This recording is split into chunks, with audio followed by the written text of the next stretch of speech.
Let's go on now to correlational research. Correlational research is a statistical method. It's a research method that's used to determine the relationship between two variables. So the way it's done is you get two loads of data. Let's do height and weight. So you gather data from, let's just do 7 people, their height. And then from those same 7 people, you ask for their weight. So you'd have two sets of data. You'd have two variables. You'd have the variable of height and you'd have the variable of weight. And so what you would do is you plug it into a statistical procedure which is called the correlation coefficient. And the correlation coefficient is, what it will do is it's going to give you a numerical value that indicates the degree of the relationship. So it's going to give you a number from +1 to -1. Let's see. Types of correlations. So if you get a number between +0.1 to 1.0, then the variables are moving in the same direction. When one variable is going up, the other variable would be going up. When one variable goes down, the other variable would be going down. A negative correlation is the variables are going in the opposite direction. So if you plug in the numbers to the correlation coefficient formula and you get a number that is between -0.01 to -1.00, then that would tell you that the two variables seem to be moving in opposite directions. So a way that you could remember that is that if you're in a positive relationship, usually the two of you are moving in the same direction. When one person is up, the other person is up. When one person is down, the other person is down. But if you're in a negative relationship, then usually you're moving in opposite directions. One person's happy, the other person's unhappy. One person's unhappy, the other person's happy. So maybe that would be a way for you to remember that. Okay, now a zero relationship, if you got a 0, 0, 0, basically what it's saying is it's saying that the two variables have no relationship. Now, that is actually pretty hard to do. You'd be amazed at how many things are slightly related to one another. And it could be that there's a third variable that influences them both, but actually a zero relationship is pretty rare. This is a graph to show it to you in another format. Is what they've done here is they've plotted the points. So like the first piece of data would go right here, then the second data will go here, third here, here, here. And as you can see, they're going up together. So this would be one variable, this would be another variable. So when you plot the points, they make a perfect line. What this means is that the two variables are always moving together. Here's a strong positive relationship. It's a 0.9 relationship, but as you can see, the dots are not forming a straight line. So even though they are generally moving together, there is not an absolute straight line here. But they are generally moving in the same direction. Here's a weaker relationship. So we can see that the points are going in the same direction as a straight line, but they are scattered around. So this is a weaker relationship. Now a zero relationship, as you can see, you can't really draw a straight line through here. They don't seem to be going through. If you drew a straight line, it would have to go here. The points are not moving together. Here you've got a negative relationship. So now the slope of the line is moving in opposite directions. When y increases, y is high, x is high. Y is coming down low. When y is high, x is low. When y is high, x is getting a little bit higher here. But here, y is low and x is high. So you've got a negative relationship. This right here is a perfect negative relationship. This right here, the y is very high, the x is very low. Y is high, x low. Y high, x low. So a lot of people have difficulties with this correlational study. Hopefully this graph has helped you out a little bit. But let's take a look at some of these. I'd like you to think about these different correlations.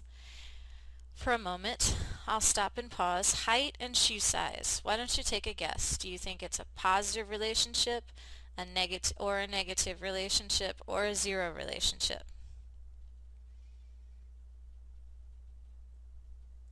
Okay, hopefully you've come up with an answer right now. Height and shoe size would be a positive relationship. Basically, usually the taller that someone is, the bigger their shoe size. Now that's not always true, so it wouldn't be a positive 1.00, but it would probably be a very strong positive relationship because in general, the taller you are, the bigger your shoe size. Okay, now then, let's do grade point average and amount of time spent studying. Think about it for a minute. Grade point average and amount of time spent studying. If you think that the greater the amount of time you spend studying, the greater the grade point average, then that would be a positive relationship. If you feel that your grade point average and the amount of time spent studying have nothing to do with one another, that would be a zero relationship. And if you think that grade point average and the amount and lower amounts of time spent studying, high grade point average with low amounts of time spent studying, if you think that's the relationship that you'd find, then you'd say negative. Okay, so I'm going to let you think about it. Okay, and the answer is positive. So the more time spent studying, usually the higher the grade point average. Now that's not always true, but in general it's a tendency that we see. So with correlational research, you're seeing tendencies. You're seeing the relationship between two variables. Let's try number 3 together. Number of hours of TV watched and amount of time spent studying. So try to think about it. Do you think that's a positive relationship, that the more TV that's watched, the more time you spend studying? Do you think that the number of hours of TV watched and time spent studying is zero? They don't have anything to do with one another? Or do you think that the more TV that's watched, the less time spent studying? If you chose the last one, then that would be negative.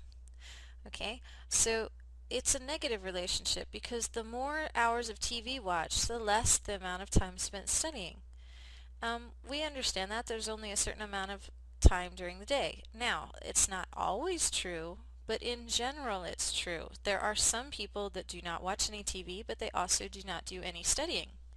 There are some people that watch a lot of TV, but then they also spend a lot of time studying. Okay, now, so on numbers 1, 2, and 3, I was trying to just explain the basic concepts. Now what I'd like to do is I'd like to do 4, 5, and 6 to explain a very important point about correlational research. So I want to warn you that on numbers 4, 5, and 6 you might find yourself a little bit frustrated and say, oh my gosh, I hope she doesn't expect us to know that. No, I don't expect you to know these correlations, but I want you to understand the principle that I'm trying to teach you with it. So let's do number 4 together. Let's just take a random guess. Sales of ice cream cones and crime rates in a large city. Okay, probably your first inclination would be, oh, 0. But I'm going to tell you it's not 0. So now just take another guess. Alright, the answer is it's very positive. And you might be saying, what? Are you trying to say that the more ice cream cones that are sold, the greater the rate of crime in large cities? Yes, and actually it's a very strong relationship. But the thing is that what I'm trying to teach you here is a correlational study does not equal causation.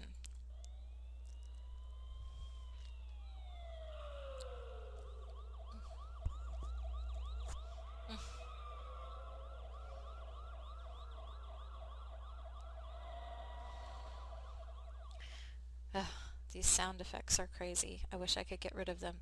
But anyway, the sales of ice cream cones and crime rates in large cities is very positively correlated.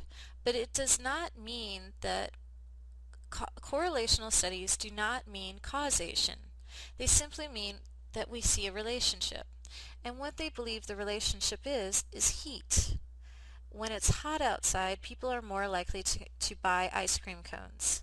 When it's hot outside, people are more likely to commit crimes. It seems like the heat makes us more aggressive, and also we're outside more, and the days are longer. There seems to be much more opportunity for crimes.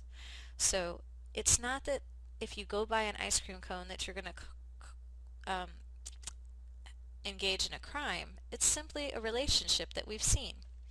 Now, number 5, again, I'm trying to demonstrate this principle that correlation does not equal causation. So, let me tell you, it is not 0. Number of churches and number of bars in U.S. cities.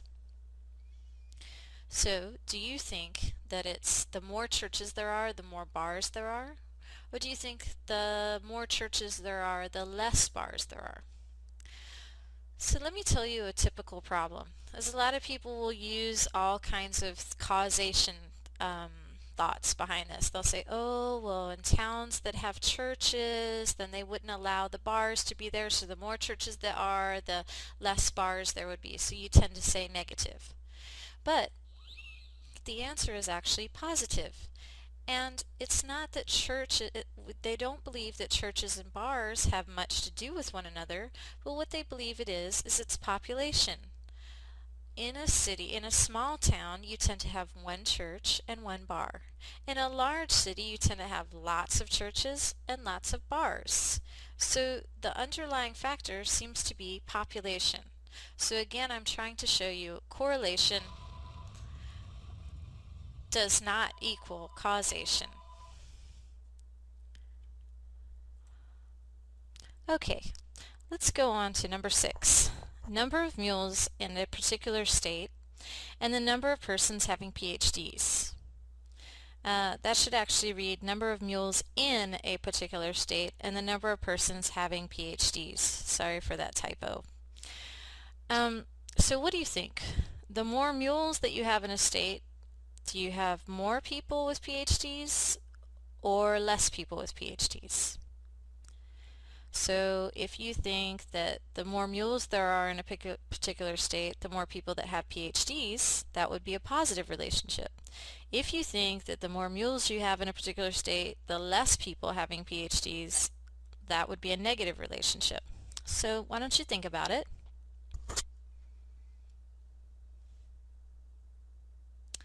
Okay, let's see the answer. It's negative. So the more mules that you have in a particular state, the less people having PhDs. So does that mean if you go out and buy a mule that you can't get a PhD? No. Does it mean that if you get a PhD that you can never have a mule? No. Simply what I'm trying to show you here is, again, just because we find these correlations, correlation does not equal causation. Basically, what you have here is it's showing you rural versus city. You usually have mules in a farm town. And so if you're running a farm, you don't need a PhD. If you have a PhD, then you would probably work in a city and at a university or some big corporation or something like that. So when you live in a city, it's not very easy to have a mule.